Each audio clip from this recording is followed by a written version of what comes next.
Hello everyone, welcome back to my channel. আজকে আমি আপনাদের কাছে আমার 20 মিনিট দুটি ওয়ার্ক নিয়ে চলে এলাম।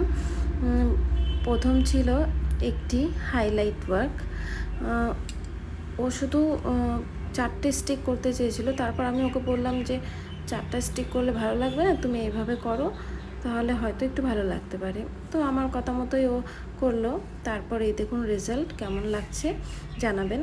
তারপর আমি বেরিয়ে পড়লাম একটি আশীর্বাদের লুক করার জন্য।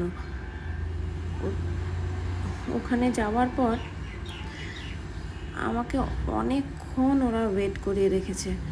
তারপর কিছুক্ষণ পরে এই হলো ব্রাইট চলে আসলো। ব্রাইট বলেছিল যে ওর ন্যাচারাল কালারটাই থাকবে, একদম সিম্পল আর স্যাটেল একটা লুক করার জন্য।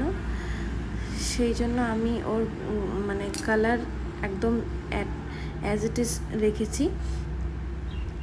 এই হলো ফাইনাল লুক। আপনারা দেখুন কেমন লাগছে, একটু জানাবেন।